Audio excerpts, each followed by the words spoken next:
Attack on Titan Season 4 Episode 8, titled Assassin's Bullet. With the previous episode of Attack on Titan, the battle in Marley came to its climax. Both sides are exhausted, and with Eren gaining the power of the Warhammer Titan and the Beast, Jaw and Card Titans down for the count, things are looking terrible for Marley. But Reiner alone stands after hearing Gabi and Falco's screams to stop Galliard from being killed. Last episode was absolutely intense, but how would this battle in Marley end? So today I'm going to be breaking down and analysing this latest episode of Attack on Titan, while clearing up some things you might have missed or were unsure about. So if you guys want to see more videos like this, make sure to subscribe to the channel and check out some of my other Attack on Titan content. Also, make sure to join my Discord server, which you can find in the description, if you want to discuss more about the episode or just hang around. And last but not least, I want to thank you guys for all the support on these Attack on Titan videos, as we just recently hit 4,000 subscribers, and I'm very grateful. However, let's get right into it. Episode 8 picks up right where we left off, with Eren getting ready to eat Galliard. Reiner stands to face Eren, and as he's pretty much out of strength, which is also part of the reason why his armored Titan transformation looks different than usual, he comes at Eren but is immediately taken out with a single punch. And in the exchange between him and Eren, Reiner manages to retrieve Galliard and save his life. Eren notices that Reiner has no more strength left and can't pursue him in Mikasa, so he decides to call it quits, as Mikasa says let's go home, and the two of them escape on ODM gear, as Eren says see you Reiner with a slightly pained expression. Now there's something I actually want to say about this scene. We know Reiner got up and obviously saved Porco due to the screams of Gabi and Falco, but I always felt, and this is just my personal opinion, that it might have been a bit cooler if the reason Reiner stood up again to save Galliard was partially because that's what Marcel did for him, and obviously Porco is Marcel's younger brother.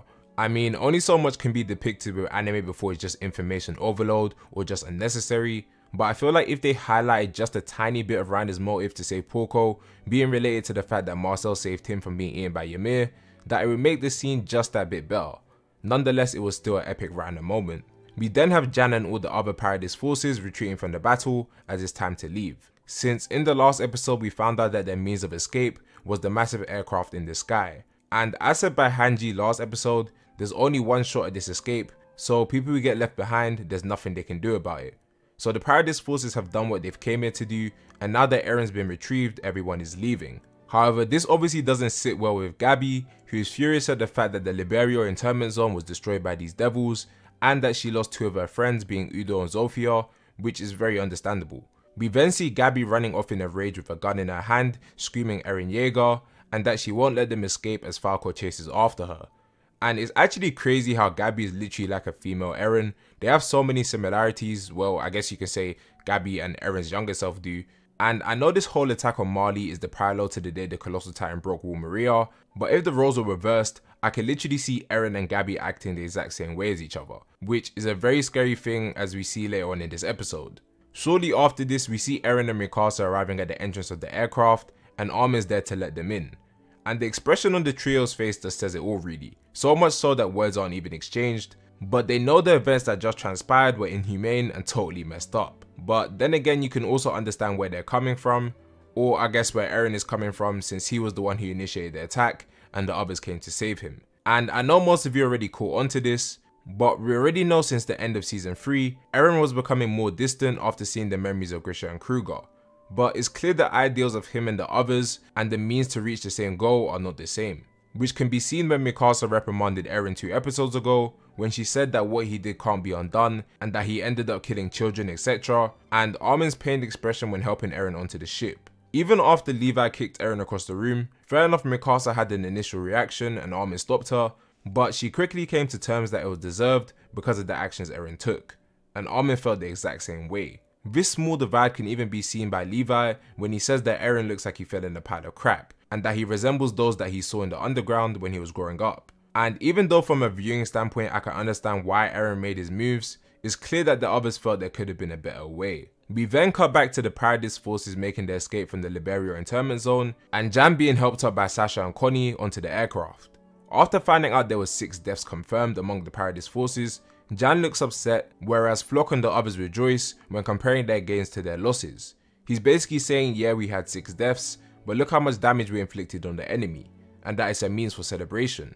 Whereas on the other hand, you see people like Jan thinking how many fights will we have to fight, Sasha thinking how many people would they need to kill, and Connie regretting the deaths of the others, but just being happy at the fact that those close to him are still alive. Once again, this just goes to show how different the mindsets of all the Paradise forces are, although all of them I guess I can say are justified, especially when taking into account the previous situation on Paradise of being under constant fear of the Titans and dying unnecessary deaths. But it's very clear some people like Flock have rather extremist mindsets when it comes to reaching this shared goal of the Paradise forces, and that this mindset is not all that different from the way the Marlians think in regards to the devils on Paradise.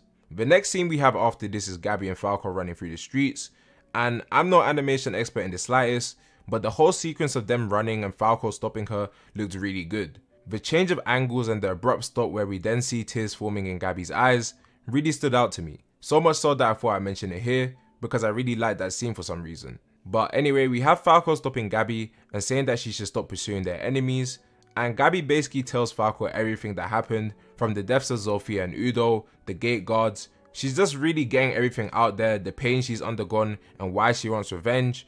But obviously Falco doesn't see it the same way as her, which is more reason as to why I like Falco so much, although I can definitely understand Gabi wholeheartedly. Like, I'd probably be on the exact same timing as her if I was in the same situation.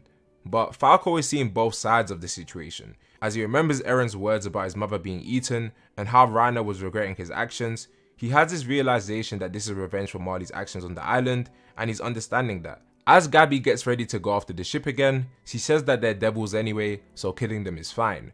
Falco then recalls Eren's words to Reiner, saying that he's the same as him, and saying that people inside and outside the walls are all the same.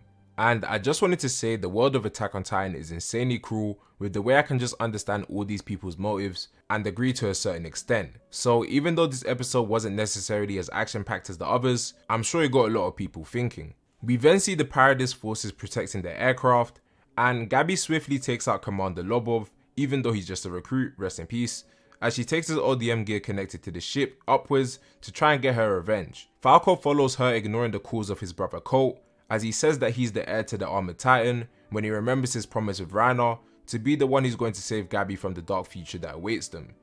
And then it happens. As Gabi comes onto the ship, she shoots around from her sniper as the assassin's bullet hits Sasha in the chest. And man, I knew it was coming, but I still wasn't ready to see it. While the other members of the Paradise forces capture Gabi and Falco and Sasha is bleeding out, we cut back to the Liberia internment zone where we see Peak explaining the fact that this soldier, the soldier that so many of you guys were asking me about in the comments and asking if it was Armin all those episodes ago, is actually a Marlian soldier who was sent to Paradise Island after Reiner and the others returned. Which then leads us into the biggest twist of the entire episode. After Gabi is done cursing out all the Paradise forces and labeling them as devils, she says that Zeke's will be followed out because obviously she's still under the impression that Zeke was killed by Levi, and Jan says that she can say all of that to Zeke himself. We then see inside the inner room of the airship, Eren sitting next to the soldier with the weird mustache who's one of Zeke's followers called Yelena, and Zeke himself sitting down, which naturally led Gabi and Falco to being shocked. And you know I always ask you guys these questions from time to time, but who genuinely thought that Zeke was dead and who thought he was alive?